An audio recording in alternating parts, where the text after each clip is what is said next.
Listeners, today I'm coming to you with some sad news. I'm going to read a statement from Julie. As many of our listeners know, my husband John was diagnosed with pancreatic cancer in January of 2021. I realize many of you may not be on social media, so I wanted to take this opportunity to let you know that after a hard-fought battle, John passed away on November 12th. He'd been under hospice care for about 2 weeks after stopping all treatments. God orchestrated and allowed him to be surrounded by all of his family. Our daughter was here from out of state, and we were all gathered by his side, listening to some of his favorite music and sharing stories for hours. We laughed as much as we cried that day, and I know John was hearing it all. It was a privilege to care for John these last few weeks. Honestly, he did more caring for me than the other way around, up until the very end. John was an amazing husband, father, doctor, and pops, and he will be greatly missed. Although I miss him terribly, I'm praying the many words expressed to me about him will help carry me through the hard days ahead. He meant so many different things to different people, and it was so uplifting to hear them all.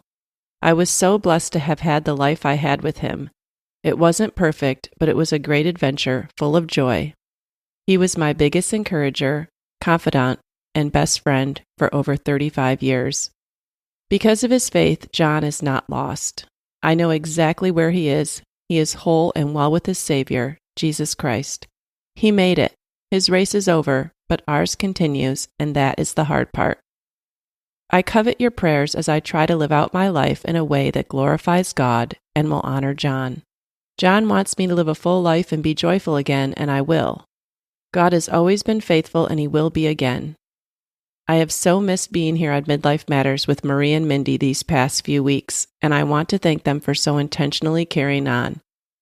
John was a big supporter of the podcast and introduced us to his many friends, some of whom then became listeners, dare I say fans. I want to thank those of you who sent your condolences or let me know you are praying for me these last 3 years. We have had so many prayers prayed for us, and I know that is what sustained us through it all. I miss talking with our big circle of friends, and I plan to be back soon. Love, Julie.